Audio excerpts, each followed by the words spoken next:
There's another late entry into the Democratic presidential primary, and a historic number of Hispanic voters say they plan to participate in the March primary. Team Rising is here to weigh in. Andrew Feldman is a Democratic strategist, and Marshall Kosloff is a media analyst. We have, first of all, a fascinating, not really that fascinating, new entry into the Democratic race. Deval Patrick is throwing himself into the ring, one of the more anodyne ads that I've ever seen. However, I mean, Andrew, True. is Very this going to... Buttigieg-esque. It's a very, very Buttigieg-esque. Oh, we have part of it. Let's just take a listen before we start. I am today announcing my candidacy for President of the United States. Come be a part of this. We will build as we climb.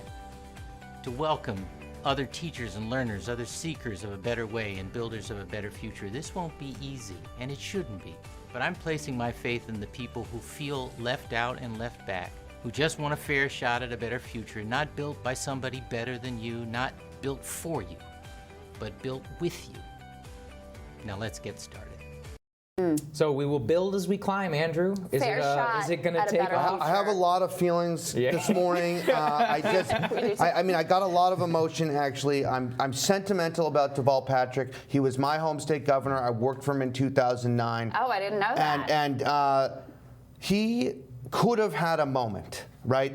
And not because we need another candidate, but because he's a tremendously gifted speaker and a genuine guy. Instead, he puts out this video. And let me tell you, that video was taken in his living room in Milton, which is a very wealthy, well-off neighborhood in Massachusetts. Of course. And it did not take his real gift for oratory and give light to it. Instead, it made it look like an ad of the past, and there was just so much more that could have been done to it. But at the same time, I just don't get it, right? The majority of primary voters, the vast majority, are very satisfied. This race, how do you do this, guys? Wesley Clark in 2004 was the latest entry we had into a primary before this, and it was well over 100 days into Iowa. And there was a clamoring for him. There's no clamoring for Deval Patrick. I mean, and look,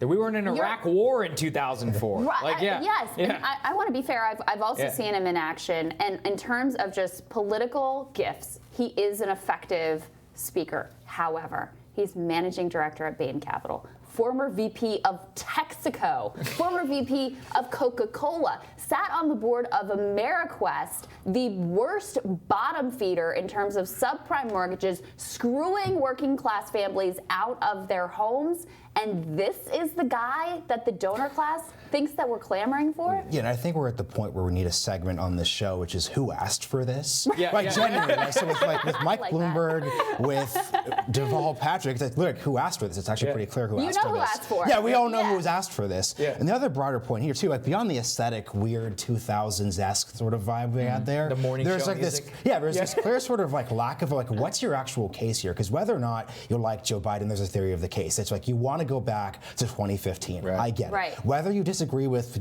Mayor Pete, you get where he's coming from. But with the actual case here, what is the theory here that people want a former Texaco executive? It doesn't make any sense. No, it doesn't make any sense. And it also seems pretty clear, right, that it's all Wall Street people who are looking at this and they're like, God, we love Pete so much. But the one problem that we have is he doesn't perform in South Carolina with black voters, and he can't perform in California with Latinos. They're like, so let's get one of our guys who also happens to be black in order to run for president. And it just seems, Andrew, that's an offensive way, by the way, in order to look at black voters. Absolutely. I just don't think it's going to work, right? I don't. It's not going to work.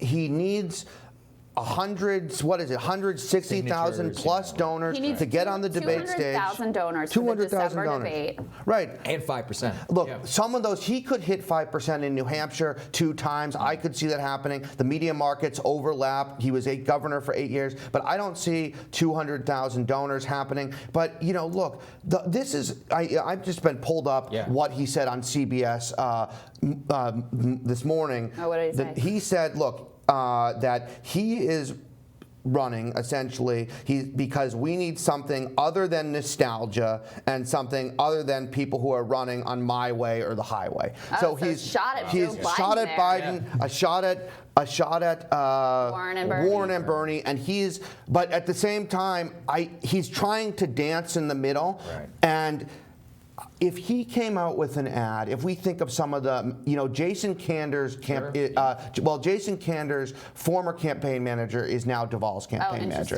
Well, Jason Kander knows how to do amazing ads. When he put together the AR-15 blindfolded. Well, you know what ads can do, and they can bring people, and they can bring. That's not going to do it. I think that. Here's the irony.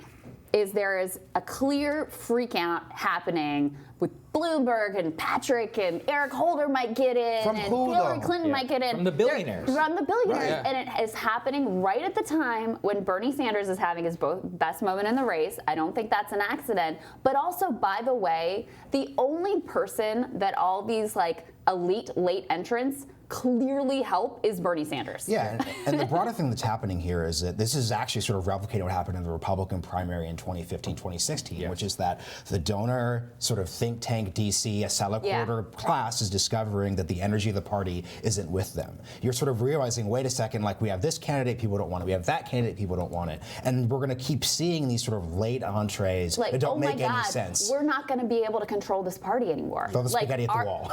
Oh my God, they are actually going to do what they want. They're funded by working class people, and we aren't going to be in control anymore. That is what this freak out is about. It's a sea change in politics. Yeah. That's what it is. And all I can say is that Pete Buttigieg is very happy this morning because Crystal has a new target. Yeah, that's right.